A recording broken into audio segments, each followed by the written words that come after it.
Salve, salve, amigas e amigos do Grande Prêmio. Tudo bem com vocês? Eu sou Fernando Silva, eu falo aqui diretamente de Sumaré, neste GP às 10 desta segunda-feira, pós GP de Mônaco de Fórmula 1. Bastante triste pela morte precoce, pelo adeus precoce do André Ribeiro. Eu vou falar sobre o André um pouquinho no fim desse vídeo, mas no comecinho agora eu quero abordar principalmente a situação da Alpine e mais precisamente a situação do Fernando Alonso. Já são 5 corridas disputadas nesta temporada e até agora o que eu vejo é que o Alonso ainda não engrenou, não consegue entregar grandes resultados, mas além dos resultados propriamente ditos, assim quando a gente olha na tabela de pontos, por exemplo, a gente vê o Esteban Ocon com 12 pontos contra apenas 5 do Alonso, mas a questão não é nem essa, né? O Alonso ele não consegue entregar desempenho, não consegue entregar performance. E depois do que a gente viu no GP da Espanha, em que ele ficou muito atrás do seu companheiro de equipe, embora aquela 17ª colocação dê uma impressão falsa de que ele tenha ido muito mal, muito pior do que parece ser. Ou, na verdade, naquela situação ali houve uma mudança em termos de estratégia e aí a estratégia não deu certo, o Alonso ficou lá para trás. Mas nesse fim de semana de GP de Mônaco, o Alonso em nenhum momento ele conseguiu andar perto do Esteban Ocon.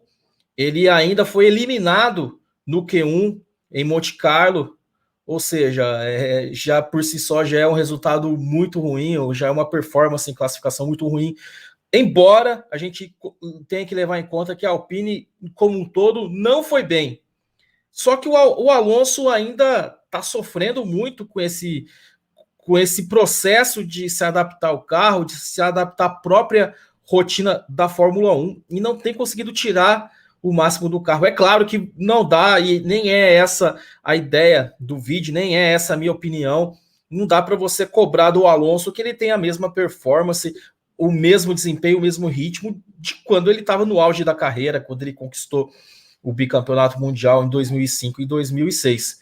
Mas para quem se propôs a voltar à Fórmula 1, para quem se propôs a fazer parte do esporte, para quem se propôs a se colocar, a medir forças lado a lado com um companheiro de equipe que vem se fortalecendo a cada dia, como é o Esteban Ocon, então o Alonso ele está entregando pouco, está fazendo pouco, e para mim, na visão de muitos de vocês, eu imagino, ele vive sim uma má fase, né? Eu não sei como é que vai ser ao longo da temporada, né? O pelotão intermediário é muito parelho. Nesse fim de semana, por exemplo, a Ferrari não só foi uma força do pelotão intermediário, mas ela lutou foi pole position com Leclerc, foi ao pódio com Carlos Sainz, ótimo resultado do piloto espanhol. Então, assim, a Ferrari brigou na frente. A McLaren despontou ali no pelotão intermediário. A Aston Martin foi muito bem mesmo, com o 5º lugar do Sebastian Vettel e o 8º lugar do Lance Stroll. E o Esteban Ocon terminou na 9ª colocação, depois de uma batalha ali com o Antonio Giovinazzi, outro que fez um fim de semana muito bom pelas condições que tem, pelo carro que tem às mãos. O italiano faz uma temporada muito honesta, diga-se de passagem. Então o Giovinazzi somou o primeiro ponto da Alfa Romeo no campeonato. E o Alonso ele terminou bem mais atrás. O Alonso foi somente o 13º e em nenhum momento da corrida ele conseguiu andar sequer no grupo dos 10 primeiros, nem mesmo durante aquela janela para troca de pneus, quando os pilotos eles pouco a pouco eles entraram para fazer suas respectivas paradas. Nem nesse momento o Alonso conseguiu andar ali na zona de pontuação e muito longe, mas muito longe mesmo do Esteban Ocon. Isso me faz levantar uma questão que foi até debatida nesse último fim de semana, porque teve também a rodada tripla da Fórmula 2 em Mônaco e 3 dos pilotos da academia da Alpine fizeram parte da prova, da jornada desse fim de semana, com destaque para 2 deles, o Guan Yu Zhou que é o piloto chinês, que ocupa a liderança do campeonato. O Oscar Piastri, que é vice-líder do campeonato, faz um princípio de estreia na Fórmula 2 excelente, excelente mesmo. E o Christian Lundgaard, dinamarquês, que não foi bem nesse fim de semana lá em Monte Carlo, mas também faz parte do programa de jovens, né, do programa de desenvolvimento da Alpine. O Alonso, ele tem contrato até 2022, até o fim de 2022.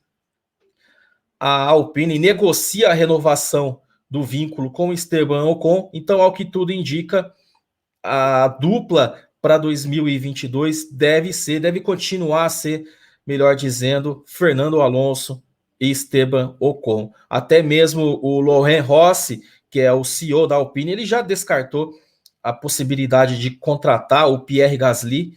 Lembrando que o Gasly e o Ocon, eles têm uma certa rixa e tudo, eles vão privilegiar e vão priorizar quem está entregando resultados e quem se encaixou muito bem ao time, que é o caso do Esteban Ocon, faz uma temporada muito boa também e faz por merecer essa renovação. É o primeiro piloto da Alpine hoje contra um Alonso que ainda não se reencontrou na Fórmula 1, ainda não se achou na Fórmula 1.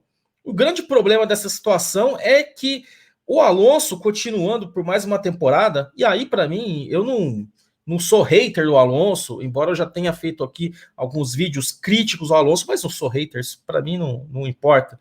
Mas para mim, o Alonso, com essa perspectiva de não conseguir melhorar, e aqui também não tem nada a ver com questão de idade, a gente vê o Kimi Raikkonen, que com mais de 40 anos faz o que é possível, né, e tudo. A gente vê tantos pilotos acima dos 40 que conseguem performar bem em várias categorias do automobilismo. A questão não é essa, a questão é que o Alonso está numa equipe do pelotão intermediário e não consegue tirar o melhor desempenho, seja por ele ter ficado muito tempo afastado da Fórmula 1, seja porque ele não está hoje, não estou falando no geral, mas não está hoje ao nível do Esteban Ocon, então tudo isso acaba contando bastante. E, de certa forma, o Alonso acaba, direta ou indiretamente, mais indiretamente, melhor dizendo, emperrando o futuro e o crescimento desses pilotos que estão ali na fila na Alpine. Como você vai poder evitar, por exemplo, que um piloto do quilate do Oscar Piastri, sendo bem lapidado, ele vai ser um piloto para a Fórmula 1. Um piloto que já se mostrou muito capaz, foi campeão da Fórmula Renault em 2018, foi campeão em 2019, melhor dizendo, foi campeão da Fórmula 3 no ano passado e hoje é um dos candidatos, sim, ao título da Fórmula 2. Ele até falou no fim de semana, falei, poxa, se eu ganho 3 títulos seguidos, o que mais eu tenho que fazer para mostrar que eu sou capaz de ter uma vaga na Fórmula 1? E ele tem razão. Então, vai chegar um determinado momento em que a Alpine vai ter que se decidir, ou vai continuar com o Alonso, mesmo sabendo que ele não vai conseguir entregar ao nível do Esteban Ocon, ao que tudo parece, ao que tudo se desenrola dessa forma, ou vai permanecer com o Alonso por mais um ano, e aí esse mais um ano seria 2022, e aí, de repente, esperar um pouco mais para trazer um outro piloto do seu programa de jovens. Lembrando que a Alpine, ela tem, além desses pilotos que eu citei, Guan Yu Zhou, Christian Lundgaard e Oscar Piastri, ela também tem os 2 pilotos que estão na Fórmula 3, que é o Caio Collet, piloto brasileiro, e o francês Victor Martin, ou Victor Martins, como queira. Então, assim, a Alpine tem vários pilotos na fila e o Alonso, a presença do Alonso, ela meio que empaca o andamento dessa fila. Não tem uma perspectiva, pelo menos para a próxima temporada, pelo menos por enquanto, de que um desses pilotos possa avançar uma casa nessa fila e entrar na Fórmula 1, de repente fazendo dupla com Esteban Ocon. Mas eu queria saber a sua opinião sobre o que você acha deste princípio de temporada do Fernando Alonso na Fórmula 1, no seu retorno à Fórmula 1, se ele realmente é a grande decepção da temporada ou uma das grandes decepções da temporada, se você acredita sim que o Alonso vai reagir, vai conseguir encontrar o seu rumo, ou se realmente ele voltou à Fórmula 1 numa hora errada, no momento errado, e que realmente ele já está fazendo hora extra, ou que ele nem deveria ter voltado. Coloque aqui, comente, deixa aqui seu comentário na caixinha aqui, é muito importante. Espalhe esse vídeo, clique aqui, dê o seu like, é muito importante para nós ter o seu feedback e ter a sua opinião. E como falei no começo aqui do nosso GP às 10, nesse último fim de semana, mais precisamente no sábado, o André Ribeiro nos deixou aos 55 anos, vítima de um câncer muito novo mesmo. Talvez as gerações mais novas elas não tenham a dimensão do que representou e do que representa o André Ribeiro para o automobilismo brasileiro, né? Ele que teve o seu auge nos anos 90, principalmente na Indy, né? Na Indy, o kart, naquela época dos anos de ouro mesmo da categoria no Brasil, quando a Indy foi transmitida ao vivo pelo SBT, na voz sempre inconfundível do grande Theo José.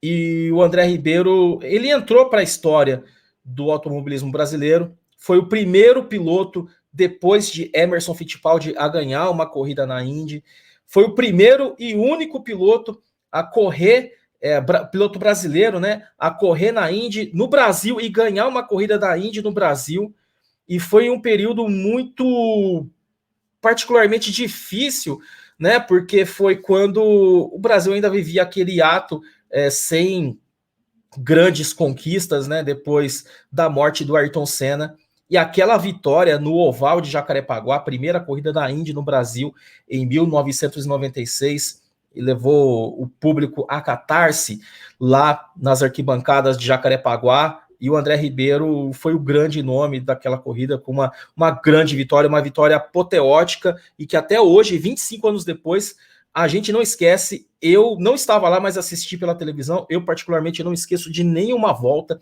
Lembro, inclusive, da comemoração lá no pit lane, em que o Agnaldo Timóteo, outro saudoso também, Agnaldo Timóteo, foi querer abraçar o André Ribeiro. Um grande personagem, um grande nome, um grande piloto, um cara que fez muito bem ao automobilismo brasileiro, resgatou a autoestima do brasileiro em relação ao automobilismo, né? Fez o brasileiro vibrar como só nos tempos de Ayrton Senna isso acontecia. Então é algo realmente marcante que está na retina, com certeza, de muitos de vocês. E foi um empresário de sucesso, buscou, ajudou a fomentar categorias aqui no Brasil antes de se dedicar por completo à sua trajetória como empresário, mais precisamente no ramo de veículos e tudo, né? Muita gente que, principalmente quem mora em São Paulo, vê as concessionárias André Ribeiro com a assinatura clássica dele e tudo. Então, são lembranças que ele deixa, fez muito por nosso esporte, pelo esporte que nós amamos, e se foi muito precocemente, se foi muito, muito cedo, né? Então, uma pena, uma grande tristeza. E eu, particularmente, tenho uma história com o André, vou contar aqui, porque quando eu fiz o processo seletivo para entrar no Grande Prêmio, isso em 2010, era o Grande Estagiário 4, e a primeira missão dos candidatos a uma vaga no Grande Prêmio era fazer uma entrevista com algum personagem da história do esporte motor. E foi aí que eu consegui falar com o André por intermédio de algumas pessoas, primeiro do Jackson, que tem até o blog da Indy, que é muito famoso, muitos de vocês também conhecem. Então o Jackson acabou intermediando o contato com a Estela, que era assessora da Bia Figueiredo na época, e a Bia Figueiredo, ela trabalhava com o André Ribeiro, o André Ribeiro era uma espécie de manager da Bia. E aí eu acabei conseguindo, através da Estela, acabei conseguindo falar com o André e fiz aquela entrevista com ele. Foi a primeira entrevista da minha vida, e eu posso dizer a vocês que não sei se essa entrevista não tivesse rolado ou se ele não quisesse falar, não sei, Não sei se eu estaria aqui no GP, mas o fato é que essa entrevista rolou, ele foi muito gente boa comigo, foi muito parceiro mesmo, viu meu nervosismo na hora, nunca tinha entrevistado ninguém, cara. Então, assim, foi muito...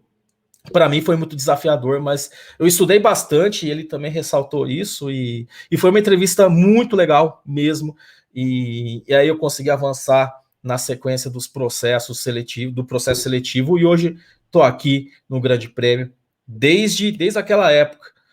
E eu devo muito o fato de estar aqui falando com vocês, de estar escrevendo, de estar comentando, de estar fazendo N coisas no GP.